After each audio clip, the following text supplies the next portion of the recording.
Happy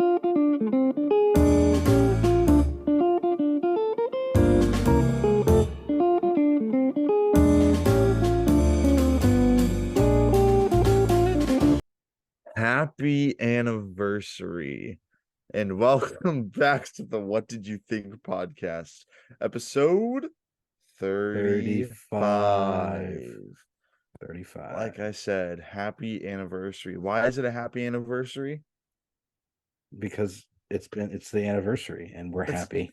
It's the anniversary and we're happy. Happy birthday to the What Did You Think podcast. You are now 1 year old. Yep. And for those of you doing the math out there, be like, hey, if you guys are doing this for a year, shouldn't you have 52 episodes out? I was going to say, yeah, in a perfect world, this would be episode 52. But I actually thought way ahead of this. I'm like, what if instead of 52, you flip the numbers around and then added one to the tens place, and it was 35. And so this has actually been in the plan since the beginning. Cameron's so smart. Don't we all know this, right? So he actually approached us with this idea, and that's why we're short like almost 20 episodes. Yeah. Did we really take a 20-week? Pretty much. I mean, man, I don't know. I'm not doing that math. I already did all the math to get to 35. I'm not going back. Right. But as you can see, Cameron looks a bit different if you're watching the video. He is interesting. Yeah, this is what happens when your camera still doesn't work. The podcast is still not making money, so guys, please give us everything you have. We were like, what would be a good thing to do for an anniversary? And we thought, why don't we go back to where it began? And so this episode, we are going to be talking about our experience at the 2023 Heartland International Film Festival, because OG fans will remember our first episode and our still to this date highest performing episode. Not anymore. Is our second highest performing episode. Nope. Well, it really depends who you ask. It really does, because on YouTube it's still our best, but it's still our best on YouTube. Okay. And I run the YouTube, so that's what I think about. But I guess Ben would know that it is our fourth highest episode. Well, tied. No, yeah, it's our fourth highest. Anyway, I say all that to say our first episode was on the whale, which we saw early at HIFF. And so we thought, why not just talk about our experience at HIFF this year, which will mostly be about the Holdovers. And going off of what Cameron said, thanks to our episode of The Whale, it ended up getting Brendan Fraser an Oscar nomination and win. So, I mean, what's to say that that's going to happen? And we talked to Brendan afterwards, and he was like, I was going to thank you guys, but they cut my mic off. So, and yeah. Well, he thought he added this is what the multiverse looks like. In reality, he was supposed to say, thank you, Ben and Cameron, from the What Did You Think podcast. Yeah, but we don't hold anything against him. It's a pretty emotional time. Us Indiana boys got to stick together. There's no room for malice in this. Absolutely. And I will say, Cameron, before we jump into things, it's very funny that HIFF sparked this and what we're doing. The fact that we're able to do this for a living, the fact that we don't need to have any job at all and just worry about this is truly special. Especially since we were just talking about how we still are not making money. That was just a joke, everybody. Please don't donate anymore. Please don't donate keep your money. Anyways,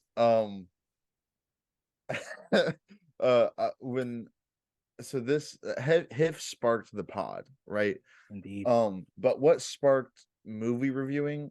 That's a great question. Since we're revisiting the past a little bit, I remember a long time ago, last year, I saw Marvel's Thor: Love and Thunder, and that movie was so bad that I was like, man, I really want to start reviewing movies and just start publishing reviews on Instagram. So that sparked that, how bad that movie was and how mad that made me feel. That sparked this whole making the Instagram and reviewing things. And then Cameron brings up this post or this whatever he finds from HIFF. I've never heard of it, but and it's saying that like we could see the whale, and we knew about the whale like before, like we heard it was getting good reviews. I think before we even got the tickets, it got like a 12-minute standing ovation at like Venice Film Festival or something. So there was like hype around it. And Cameron's like, hey, for $20 we can go see this movie. And we bought the tickets, and then we're like, oh man, that was so good. And then we started this, and here we are now, Cameron. Yeah. My film reviewing career actually started in 1888 when the first motion picture Louis Le Prince's Roundhay Garden scene was filmed and recorded, and then it's approximately 2 seconds long, and it shows some of the Le Prince's family members walking around a garden. I remember when I was talking to Louis, and he was like, "Man, I just did this cool thing. What is your opinion?" And I'm like, the best way to express my opinion is in an hour-long episode of a podcast. So that's what, Yeah, that's awesome. 200 years later, I went up to Ben. I was like, hey, we should talk about this. And Cameron, it's funny that you bring that up, because guess who our special guest is? Louis, come on out. Hello, it is me, Louis Le Prince, and I am French and made the first movie. Now that we got all of our bad bits out of the way, get Yeah. ready, because there's a bunch of good ones lined up. Yep. Stay tuned for, starting now, the Holdovers review. All right, Ben, start us off. So at HIFF, the special screening, the end of the festival showing that they're gonna have is of the Holdovers, which was not as hyped up as the whale was, right? The whale, like I said before, it was getting a bunch of buzz already, and I think it just like made us all super excited to go watch it. I was excited for the Holdovers because it did really well at TIFF, and I know a lot of people were still getting good buzz, but it wasn't nearly as much as like best performance ever from certain people. And I didn't know anything about it. I knew that it was shot to be like what in the 80s, the 70s or something like that, an 80s movie. But that's it. I knew Alexander Payne directed it, who directed Nebraska, and he's won Best Picture for that. But other than that, I knew like nothing story wise. And when I sat down, during like I was excited to watch it, but I didn't know if it was going to be great or not. And after watching it, I love it. I fell in love with it as soon as it started playing. It was so good from beginning to end. I could not. What's up? I could not agree with you more. In fact, the only thing that I disagree with you with is the fact that Nebraska didn't win Best Picture. Hey, and welcome to our next segment of Ben gets something minorly kind of incorrect, and I talk about it for the next hour. It was nominated for sure, but it actually didn't win a single Oscar the year it was nominated. Wah, wah.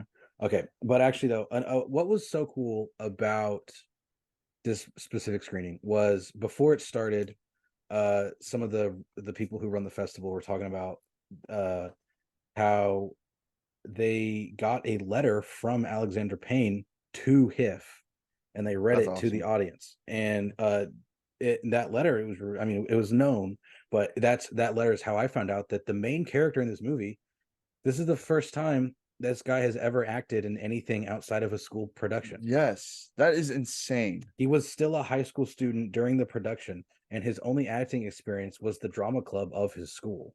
And what's insane too is that he is amazing in this. Like, it is crazy.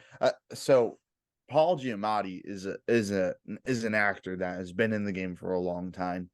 He just wrapped up his show Billions, that has literally like 7 seasons. He's been in several movies and other shows. And then you got Divine Joy Rudolph, who's like really good too in her own way. She's really good in this especially. But it's like when you have these really seasoned actors and actresses, I don't know how you don't get intimidated when you're like, this is your first project. You know what I mean? Right. And I think that is so insane that I felt like he's been acting for a while. You know, when I watched him, I thought Exactly. he It was it seemed really like good. such a natural.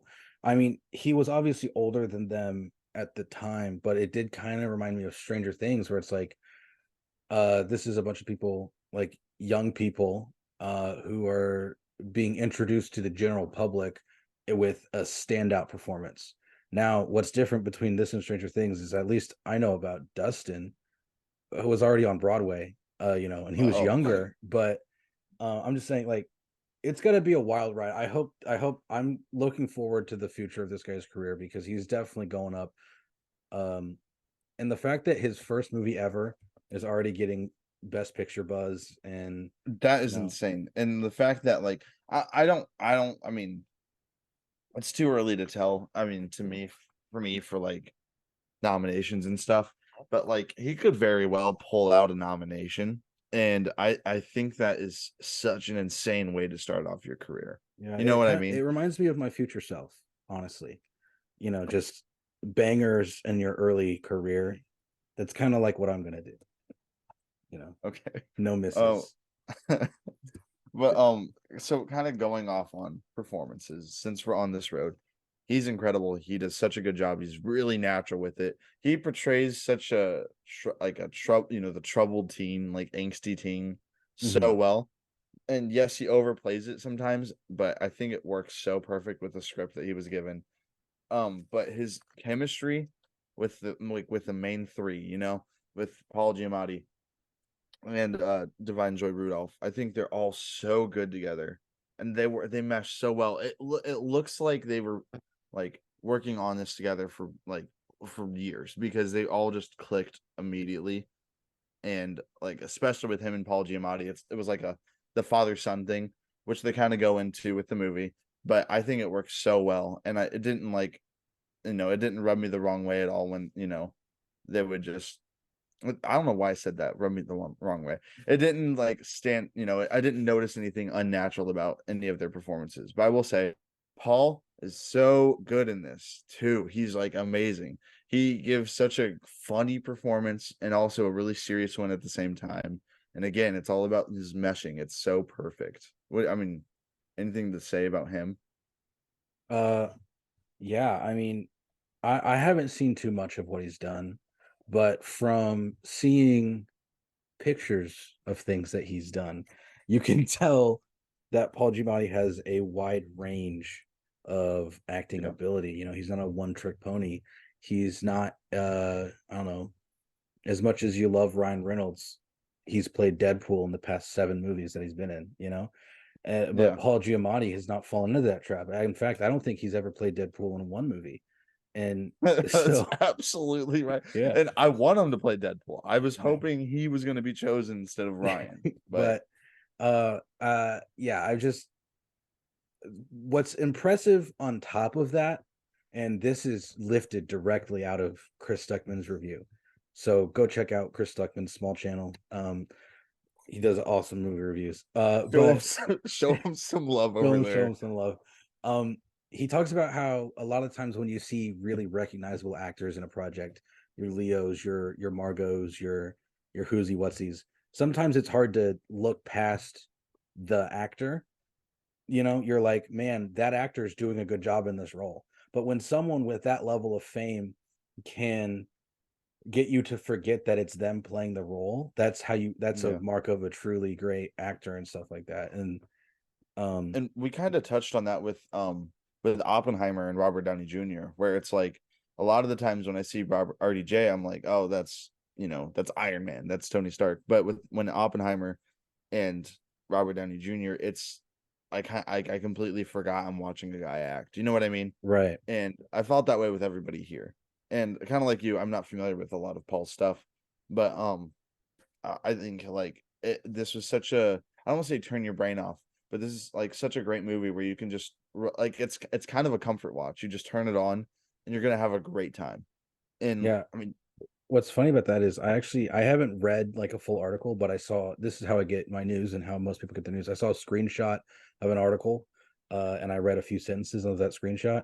And apparently Alexander Payne doesn't like it when people call this a comfort movie. Um, really, yeah, but I mean, too bad. Am I right, fellas? I was completely comfortable watching it. Yeah. So Alexander at me. Yeah. Um, At me, maybe if you want to come on the podcast, debate us. did he say why or why not? Well, like I said, I only read a couple sentences. And those sentences were he doesn't like it when people call it a comfort movie. But in the words of Chris Stuckman, you made a comfortable movie. So like you made a movie that makes people feel happy. Oh, is that You're what he done. said? Like, I mean, I got that information from the Chris Tuckman video. Oh, okay. Yeah, yeah. Go check him out. Small channel. Tell him we sent Alexander you. Payne's a really small time creator. You guys should probably go watch Yeah, this. but one of the best parts of this movie is about there's obviously a like arc, and the characters go like they start the movie like this and they end the movie like this, but there are some character traits that these people have that go generally unresolved. They're there and you notice them, and there's like a scene that'll be like there's something deeper there, but just like in real life, not everything gets totally dug up and dealt with, Right.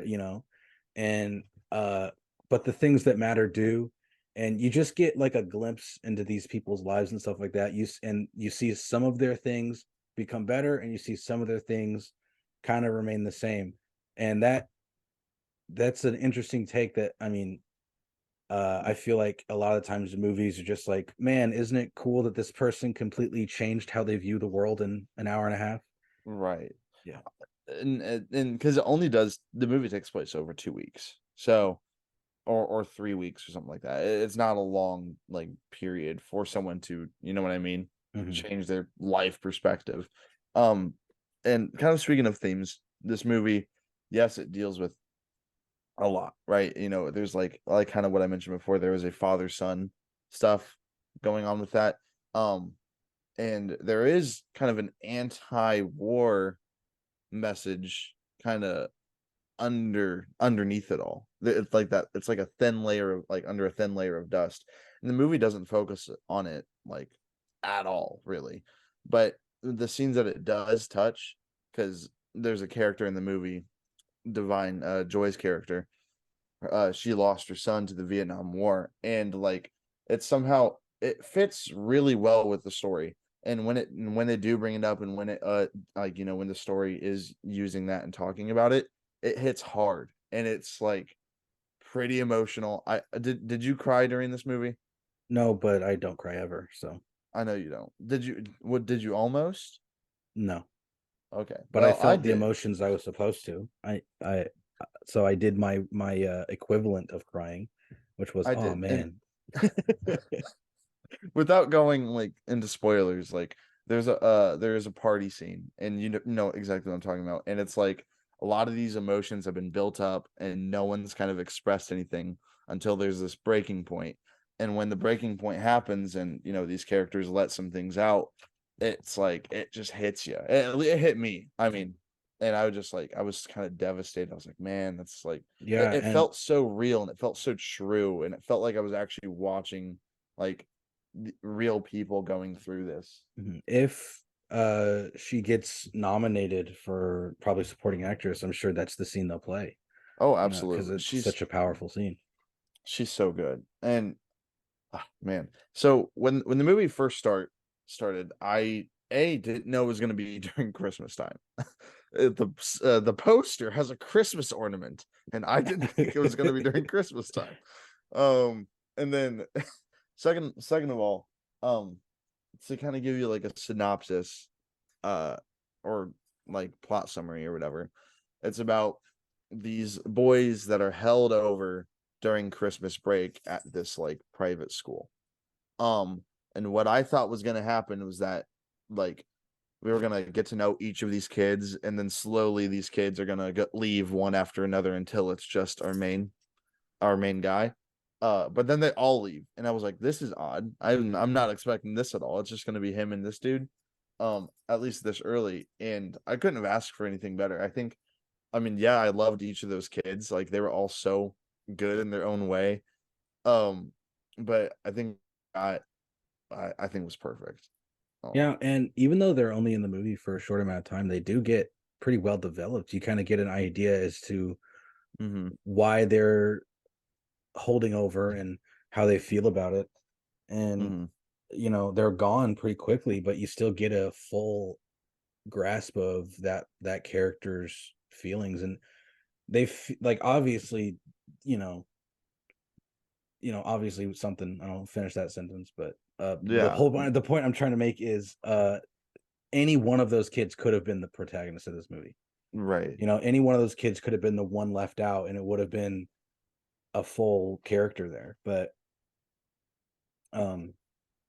the way they're able to characterize these people in such a short amount of time, get you to care about them, and then they're like, okay, goodbye. Like, I think killing off the kids was a bit too extreme, but no. It's just what this movie needed. Not enough violence. It's like the anti-war movies that like are where it's only about war. I think like it should have just been that, where they're just killing a bunch. No, I mean, they should not have killed kids. I'm glad they didn't. I don't know why that was an idea. Wow.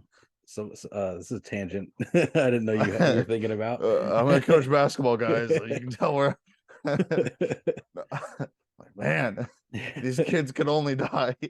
Whoa. No, and then the subject was changed. Yes, it was. So going to it being a Christmas movie, we've reviewed 2 Christmas movies on this channel. Is that right? Yes. Violent Night and Guardians. Oh, yeah, Guardians is also Christmas. All right, we got 3. And now this. This is my favorite one that we've reviewed. Wait, did we review the holiday special? No, we didn't. We talked about it during the MCU rating. Oh, yeah. So technically. Anyways, this is definitely my favorite one we've reviewed, but as far as like Christmas movies go, I think like legitimately it's definitely up there. I think this is going to be an immediate classic, when people start watching this.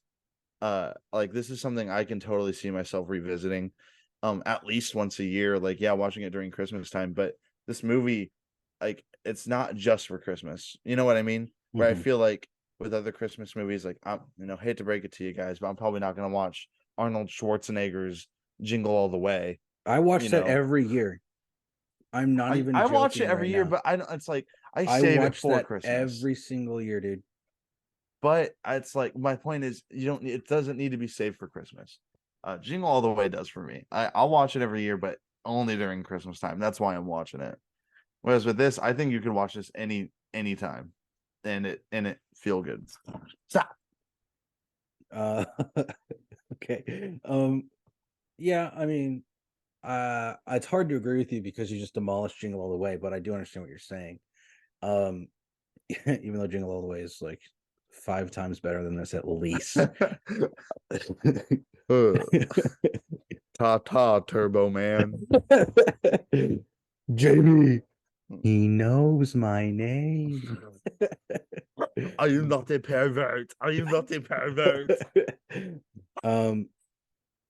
So are there any, I mean, this is a movie you can talk about pretty fully without getting into spoilers that much. But is there anything more spoilerific that you had to say about it? No, I mean, there's a few more things I do want to talk about. So it's not only shot like on film, and for it to look like the 80s that it is, but the sound design is a big thing where, they're using these mics that pick up every noise in the room, they're really committed to the craft. And I think it works so well. I love the score. The music is so pretty. It's so nice. It moves well with the movie. I think the cinematography is really good too. Writing the script is great. I think the set design with the school and everywhere they're at is a lot of fun too. Makes you kind of feel warm and cozy in such a cold place. I don't know. I just think like everything about this movie I love, and I cannot think of like one thing I dislike about it. Yeah, I mean, I could think of at least 17 things, but I'm not going to take that away from you. Well, go ahead. Well, first of all, the camera is pretty bad quality. Second of all, the movie looks old. And third of all, I didn't like it. The scene when Angus is like running through the school and he goes into the gymnasium and like breaks his arm is legitimately like that scene. Like I was dying. I was cracking up at this scene. I'm laughing Dude, it's so so hard. funny, but he sells it so well, dude. He Like does. you'd think he actually broke his arm. It's so funny. And the thing is, it's not even focused on him writhing around on the ground. It's just Paul's face is so Yeah. shocked. It's like it is one of the best scenes in the movie, and our whole theater is cracking up at this. Like it is so fun. And this is I haven't seen a movie like this in a while where I would just laugh at like a majority of the jokes and like Yeah, they hit really that's hard. another thing I remembered walking out of it was when was the last time you've been to a packed movie theater for just a straight up comedy? Like that It's been a really, while. say what you will about laugh tracks, but when you're in the laugh track, it just makes it so much more enjoyable. Right. And it's not like a Marvel movie where it's like a hold for applause, like hold for laughter, where like you watch Endgame or something for the first time and it's super Language. funny. And but then you Did Cap watch it just say again, language? like you watch it for the second time and you're not laughing at all the jokes and you realize, oh, they're just pausing for like applause. Oh, they're You're pausing for embarrassing me in laughter. front of the wizards. Like, did Cap just say language? Does anybody have a bag of oranges? Oh, but no, I absolutely love it. Our theater was great. I think this is a better theater crowd than the Whale, where where people are laughing at stuff that they shouldn't laugh at. Yeah, Where but this one I felt like everyone was laughing at like the right things, not to be like the comedy police. Like, oh, you no, can't laugh yeah. at I that. mean, when the whole point of the whale is like, man, this guy's life is rough, and you got people going, he has big belly, like Yeah. But no, this was such a fun movie. I had such a great time with this. I mean, I'm sure you did too. I know Sarah did. I'm so excited to rewatch this, like, and show my parents this because Yeah, I'm definitely gonna be showing this to my parents as well. This seems right up their alley. yeah. Well, and like, it's hard to think of people that like wouldn't like this. It's such a good time at the movies, or even just like watching it alone with your family. I think no matter what, like people are going to enjoy this. That's why it honestly has a really good shot at winning like Oscars, is because it's really something for everybody. Like, yeah, there's an R rating to it, which, A lot of doesn't like all-time classics, especially from that era, either are R-rated or should have been. yeah, That's never stopped it. You right. know. And I'm just saying, like, even though there is that R rating, I still think like looking at it, it's pretty tame. I mean, there's some language, but like I think that it's kind of like one of those movies where I feel like my parents would have showed me when I was a lot younger, just Yeah. because of like, it's super funny and nothing like really bad is in it. I mean, that I can think of. One of my favorite scenes is when um I felt like it was improv, but when they're in the city and they meet people that know him, and this guy has this like really nice job, and then Paul is lying and he's like, "Tell him the book you wrote or whatever." He's just like feeding into it. Oh man, oh, That was a really good scene. One of the best scenes. thank you. Well, that's my You're guy was freaking out. Can I don't know. I don't want to try to activate that again because that'd be really annoying for the audio listeners. But um yeah, I don't have anything else to say about it. I don't. Yeah. I love it. Um, we don't do numbers on this podcast, but it's a certain number out of a certain number. Yeah. I'm glad you didn't say anything because I would have had to beep it out because we do not do numbers on this podcast. Right. Yeah, it's good for all ages, except for some of the younger ages. And a lot of the older ones too. Yeah, it's a good middle of the road in terms of age. If you're 50 and up, don't watch this movie. This one's for us. Silly rabbit. Holdovers is for kids. Let the Gen Z have this one. Yeah. All right. That wasn't the only movie we watched at Heartland International Film Festival, though.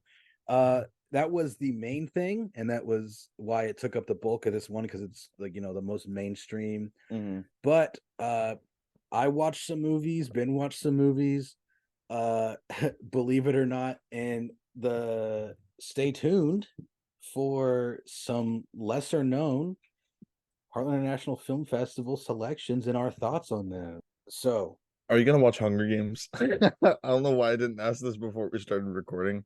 Yeah, we should plan a day. We'll see it. Cool. We can do that later. Okay. Because what are you doing tomorrow? So, let me put it this way: the Holdovers was not the first nor the last thing we did with this film festival. We actually started with Anatomy of a Fall, the Palme d'Or of the Cannes Film Festival. And I'm no one to judge, but France needs to get their act together, because there's way too many letters in all those words for how they're pronounced. That is so true. French people are the worst. No, I'm kidding. To all of our French viewers out there. Hold on, you keep talking about the movie. I'm gonna check our analytics, and that will determine whether or not we go off on French people. Okay. Continue. Right now, to cover the tracks I just said, French people, all of our French viewers, we love you. We have no French viewers. France is the French worst, people. Dude. I hate French people. Go ahead, talking Cameron. About Tell us country. How bad you hate French. Have you ever been to France? I haven't, and I plan to keep it that way. Say it as a joke. Of course. I plan to keep it that way. France is one of those places. It's like a do not fly zone, but for me specifically. All right. My headset died while I was ranting against France, so they probably deactivated my headset. So, oh well. Anyways, just go to war with them and they'll surrender. Oh, get it? Okay. Reference. It is a reference. France surrenders a lot is a reference to that. But like that one movie. You know what they don't surrender at? Choosing good movies for their festivals. Right. So good save, Cameron. So yeah, we watched Anatomy of a Fall. Like Cameron said, it's the Palme d'Or of the Cannes Film Festival. And boy, oh boy, did I love it. It was great. I had such a good time with it. It was, I knew it was going to be a courtroom drama, but I was not anticipating me being on the edge of my seat for a pretty much mostly just verbal conflict. You know what I mean? I knew literally nothing going into this. And man, did it blow my socks completely off. I think everything from how it was shot, because it's all handheld, right? And it just, and like stuff going in and out of focus and them zooming in, they kind of went more a bit Succession with it, but it's just handheld. Like Succession doesn't own the handheld thing, but they went handheld with it, and it adds a sense of like what's the word, like just intensity to every scene. You've got characters talking over you have characters talking over each other, but I think that the imperfection of each shot makes it so personal to our lead that we don't know if we need to believe them or not. I mean, we should probably get into the plot synopsis before we get into everything. Sure. Basically, there's a woman who the audience doesn't see how it happens, but her husband falls out of a window to his death. And it's just about the court proceedings following that, trying to determine whether or not she pushed him or threw him or any other way of getting him out the window onto the ground in a lethal fashion. Was it an accident? Was it on purpose? This, that, or the other. And it's really good. Yeah, it makes you second guess yourself. Like, I definitely had an idea going into it. I'm not going into it, but like throughout the movie, and then stuff happens. I'm like, maybe not. And then something happens. I'm like, maybe I was wrong again. And it does at, and it definitely is going to reward multiple viewings because I know they're gonna I know there's stuff in there that I completely missed, and For sure. stuff like that. I And I know I switch sides pretty frequently yeah, watching it. and it's not a mystery by any means. It's not like a who done it type thing, or it's not like a what's gonna. It's legitimately it's a drama, and it is a character study on like three people, and it's they have a son that's blind In the who biz, we call it a character's study. okay. Anyways, um, like there's a kid that's blind, and speaking of child actors, like this kid, Bro killed it. he is He insane, he and will not get nominated, and that is a crime. and that happens, and it happens way too much, especially with these foreign films. Is like we can only nominate them for like three things, But I don't know why we make any decision with the Oscars. I don't know why the Academy is so afraid to throw a nomination to this kid when he definitely deserves it. I want to throw this out there. There's a scene in this movie that, and I say this fully remembering all the movies I watched this year, such as Oppenheimer and the like. There's a scene in this movie where a kid gives the single best performance of a single scene I've seen all year. Absolutely. His performance alone makes you just like, it just like crumbles you, destroys you. It's so good. It's such a great monologue. And everyone has that in this movie, I will say. Everyone does give a good speech and has their one scene. You know what I mean? Mm-hmm. And everyone kills it. Everyone does.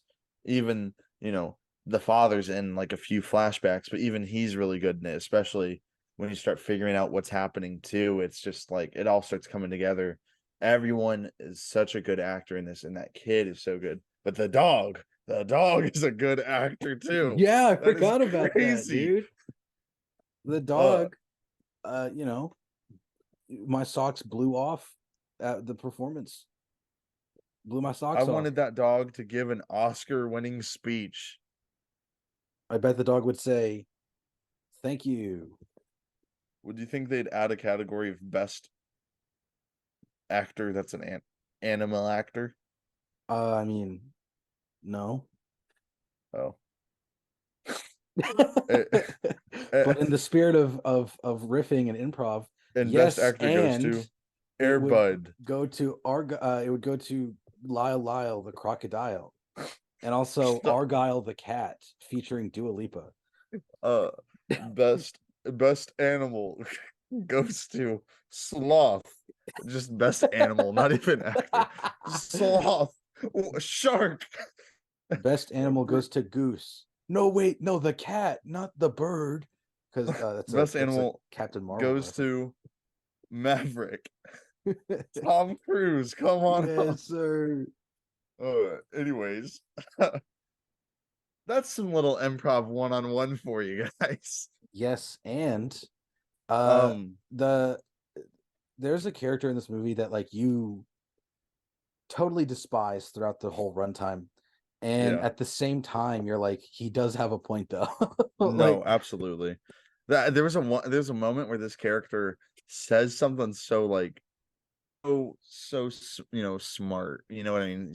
Being so smart aleck, and the lady sitting right next to us yells out something's like he's a punk or he's a jerk or something like that. Just yells it out loud.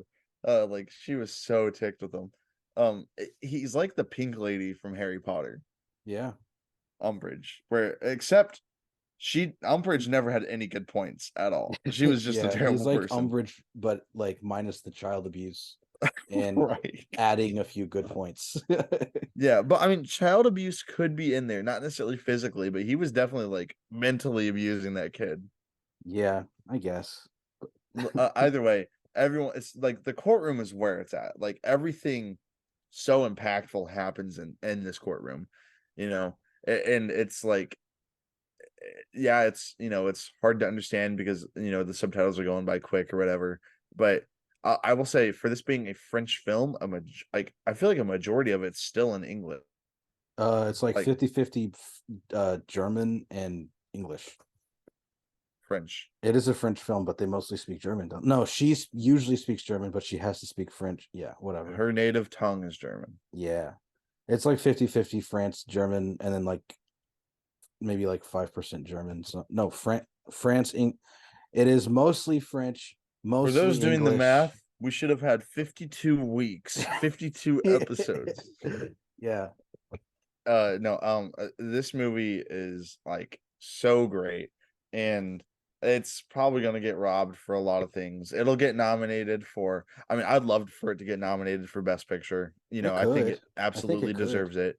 It Does won't it have a win. chance of winning? I don't think so. I don't think it has the hype that like, It will probably get international though. yeah, for sure it'll be nominated for that. I mean, But win. I think it'll win that. then yeah, I mean, I hope it gets nominated for Best Picture. It definitely deserves it. It should get some acting noms, but it won't get that at all. The lead might. I've heard a lot of buzz Really, about her. Yeah, she's great. I mean, she deserves it too. The kid's gonna get robbed, 100%. unfortunately, Yeah, and that kid is so good too. Like, he plays a good blind man. He does. he might. Blind I don't boy. know if he's actually blind. Is he? Oh, probably. Then yeah, that would make sense why But he's the so thing good is, at it. like, he's such a good actor. I wouldn't know. Right. You know, I don't know his name, so I'll Milo let you look it up. Mikado Grainer. I don't know. I'll look it up. Yeah, but everything's so good in it. Like, the music is great. The beginning takes place where a character is interviewing another character, and there is this loud like garage band music playing at like max volume, and it adds to such like an intense feeling, and you don't even know what's happening yet. Like, it's everything is so good. And then when certain things, and certain twists come up with the movie, like certain, like, there's a recording that happens, and it just like listening, and Cameron knows exactly what I'm saying, but like it doesn't show you what's happening, and all you have to do is listen, and it sounds like something else, and it is like so gut wrenching, and you have no clue what's happening. Yeah, And then finally, like, the movie deals with like it deals with quality of life. It's definitely a study on life itself, and I think a with that, character's study, even. but it really has some really touching moments and really emotional moments that I absolutely love, and I think that they were performed so beautifully, and it didn't make me cry, but I definitely had some tears in my eyes, and I was I don't know. It was just, I had a great time Yeah, with it, and I absolutely recommend you watch it. the kid is not even blind in real life. Wow, that's insane. Yeah. That is crazy. Speaking of crazy, you're crazy if you don't watch this movie at some point. What? Yeah. Strike's over. We can promote stuff now. Yeah. Thank you for your money, France. We still don't want to go to your country. Remember? Unless you're inviting us to Cannes Film Festival. Yeah. France. France. Speaking of film Uh, festival, unless you had more to say about that movie, we had other movie. yeah, we had another movie. One movie, which kind of, you'll see why in a minute, opened the door to the rest of the festival for us. But we watched A Disturbance in the Force, and then there's a longer subtitle, but basically it's just kind of like what happened. I'll find the subtitle because it kind of explains what it It's is. a documentary on how the Star Wars holiday special was made. Wow, And that's actually why almost the title. It's actually A Disturbance in the Force, How the Star Wars Holiday Special Happened, is what the full title okay. is. Yeah. Yeah. It's like, it's not like it talks about, like, it's not like behind the scenes, like how they made this. It's like, how did they make this? It's like, And why yeah, did they make this? yeah. And it's really entertaining, I think. It's not great though. I think I had fun, but for it being a documentary, I think it was a very poor documentary. I think it was really I not great. would have liked a little bit more knowledge, you know. Yeah. It was And it felt like, it was sorry. like 50% actual understanding of the mechanics of how it got made, and 50% get a load of this thing, guys. Isn't it funny? Isn't it crazy? And then they would just repeat themselves over and over Yeah, again. because they had multiple comedians on there talking about it, and everyone wanted to talk about every part of it. So you would have like multiple minute-long sections where it's like, and then the Golden Girl woman sings a song, and they would cut to a new interview, and it's like, and that's when the Golden Girl would sing a song, and they cut to another interview, and it's like, believe it or not, guys, a Golden Girl sang a song. It's like, a lot of the same observations coming up. It felt like it was really like lazily made. It felt like there weren't ever, like, whoever was the documentarian didn't necessarily care about the questions he asked, and was more like, just tell us about this, right? And to me, it felt like I didn't want to necessarily know step by step of like what was in the holiday special, which is what I felt like I got. What I wanted to know, what and that we got some of, is like, who was in charge, who was making this, how did it get made, and why did it get made? And I wanted to kind of get into like the analytics of it, on like, I'm sure it was a studio thing where they thought this was going to make them money. And I got, I had some enjoyment of seeing different like creators getting involved, and people kind of getting in arguments here and there. But one of my favorite parts was people that would shift the blame. Like, it was not their fault that it was made. Like, it is not their fault that it was bad. It is, blah, blah, blah's fault. And I enjoyed that part, but I felt like it was so lazily made because, like I said, the editing, they would just repeat themselves over and over again. And it was like, I don't know. There wasn't a lot to go off of as far as I Yeah, remember. I mean, I definitely walked out of it knowing more about it than I did previously. But I feel like in the hands of another director, there's definitely an interesting story there that wasn't fully told.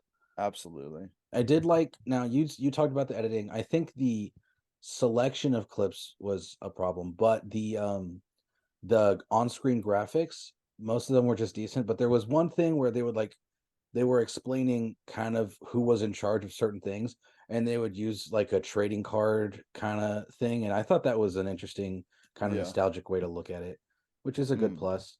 I still had fun, and it doesn't outstay its welcome necessarily. It's like less than 90 minutes long. Right. But we don't know how it ended. Why is that, Cameron? So the last 6 minutes of the movie didn't work on the version of the film that HIFF got. And so since we missed the last 6 minutes, which was basically already over, it was probably just credits and then people reiterating something that's already been said. Yeah. We got every single person, and that one was just so happened to be the group that we went with the most people. Every single person in that theater got 2 free movies for HIFF because we missed the last 6 minutes. And that was good for in-person showings and, for our purposes, digital showings. And so we really took advantage of that. And I really took advantage of the fact that my brother didn't care about it, so I used his tickets, and Sarah didn't care about it, so I used her tickets as well. So yeah, we watched we watched I watched a ton of other movies, and Ben watched a couple other movies as well. Mhm. Ben, why don't you start us out? What's one of the movies you watched? Yeah, so the first one I decided to watch was All of Us Strangers. Um, I heard some interesting things about it. Paul Mescal's in it. If you've seen After Sun, it's incredible. And so I was like, oh man, I'm really looking forward to this. And it was good. It was good. I enjoyed it. I think it was a pretty interesting story. I think could have been done a bit better, but just to kind of keep it quick, um, I just was slightly disappointed with it, but also, like, yeah, for what it was, I thought it was pretty good. You can go into a little bit more detail. We got time. Are you sure? Yeah. I'm not going to talk about every movie that I watched. So, Okay, well, I'm gonna give just the brief synopsis that the IMDb has, but it says a screenwriter drawn back to his childhood home enters into a fledgling relationship with a mysterious neighbor, as he then discovers his parents appear to be living just as they were on the day they died 30 years before. Um, there's only 2 people I cared about in this movie, and those were the 2 leads. That's it. I cared about no one else. But their presence is really good. Their performances were really good. It's a solid romance, but like at the end of the day, that's kind of all it was. I felt like I was trying to tackle something a bit a bit bigger than what it was, and a bit more than, it bit off more than they could chew, I think. And it just kind of lost me towards, like, I felt like it was way too long. Like I said, I only cared about the two leads. When they were not on the screen, I had zero interest in it at all. What's something you watched? So like I said, I kind of hyper took advantage of those free tickets, and the first thing I got was a compilation of a few short films that all added up to the length of a movie. And I'm not going to talk about all of them. I will say all their titles, but I'll only really touch on the ones that I really liked. Love Grandma, Nothing Except Everything, They Grow Up So Fast, Shadow Brother Sunday, Deciding Vote, Rosemary AD, Oasis, and We Were Meant To. So they all ranged from okay to really good. Most of them were in the more okay thing, but one that really stuck out to me was my definite favorite of those groups was called Rosemary AD, and in parentheses, AD stands for After Dad, and it's an animation of a father holding his baby and talking to his daughter and trying to imagine what her life would be like if he killed himself because he's suicidal. And he goes through all the different possibilities. Oh, does it make her life better? Does it make her life worse? Does she think about him? Does she not think about him? Does she want to know him? Would she not want to know him? Stuff like that. And the animation style is like drawn in crayon and crumpled up paper, so it has a very childlike thought to it, and it was just really impactful, and I thought it was really well made. And I don't know how or where you'd ever be able to see it, but if you can find a way to watch it, I'd really recommend it to anybody. It talking about suicide and stuff like that has some deep themes, but it's definitely a good watch. Those were I mean, that was far and away the best short out of those, and the other ones, I don't have much to say about. um do you have anything else that you wanted to talk about? I have a Yeah, couple more things, but I don't yeah. want to. Yeah. So I watched another foreign film called Monster. I believe it's Korean, if I'm not mistaken. Hold on, let me fact check myself. Japan, it's Japanese. Ooh. Japanese film, incredible. It's really good. I definitely recommend this. Um, the least you know, the better. Um, it's not a thriller by any means. There's nothing like no huge twists. I just think that if you go into it blind, that's the best way to do it. But the performances are so standout. The writing is spectacular. It's just a really good drama. That's all I have to say. Yeah, he was talking it up pretty much, and I wanted to watch it, but by the time I got to it, I think it was taken off the website or something. I could not find it, because they Right. had like different links that they were on the website for. But yeah, I'll probably check it out at some point. And then I watched I'm gonna not every movie I watched was really worth talking about. The rest of these were full length, but I'm only gonna talk about, I think, one or two of them in depth. I watched one called To Fall in Love. That's about a couple on the verge of divorce going through an internet survey to try to rekindle their relationship. I watched Mhm. one called Et Tu, which is about a stage play director who slowly goes insane and starts to kill off his cast members. I watched one called Little Brother, which is about um, two brothers go on a road trip after one of them tried to overdose. I watched that has J.K. Simmons in it for like 3 minutes. I watched one called The Accidental Getaway Driver, which is about a guy who believe it or not, is a taxi driver. Ooh, and then he gets held at gunpoint by some criminals who use him as a getaway driver. And then that was that, I guess. Nice. The best one of those is definitely Et Tu. It was really fun. I'm hoping to see that get a wider release, and I think it could because there's some recognizable names in it and stuff like that. But it's like a really fun slasher kind of thing. I'd love to see a a kill count for it by Dead Meat. because it literally is Another just a small slasher. creator. Another small creator, friend of the channel, friend of the Uh, podcast. I noticed a lot of the movies you watched deal with like depression and suicide. Are you okay? Well, those are the ones that I talked about. But that's, there's, there's some here that aren't about it. Like Love Grandma was about when someone's grandma dies. Uh, Nothing Except Everything was about how life is meaningless, so you have to be the one to give it meaning. Um, so there's some good stuff in there that's not about death. Okay. I'm here for you if you need to Yeah. talk. So, It's a good one. anyways, do you have anything else? Uh, I would say I'm happy that we made it to a year. Yeah. I'm excited for the future, especially with kind of how we changed up making the episodes, kind of revitalized Yeah. the the content. I would say, I know I don't want to make any promises about future episodes or other movies we'll talk about, but what I am excited for is the year-end list. Those are always I think that was one of my favorite episodes to make, Mine too. and I'm excited to see it again. I will say some movies I'm excited to watch, um, that I would like to make an episode if they're good. So this is every movie ever that comes out. Yeah. But no, American Fiction. I keep seeing trailers for that, and it looks really good, and I'm really wanting to watch it, and I'm hearing great things. So that's kind of right now on my list. I watched The Killer and was disappointed by it. Um, Still good. I just think from watching a lot of Fincher stuff, I was expecting something, I don't know, else. Yeah, I Other still than haven't seen that, it yet, but I intend to.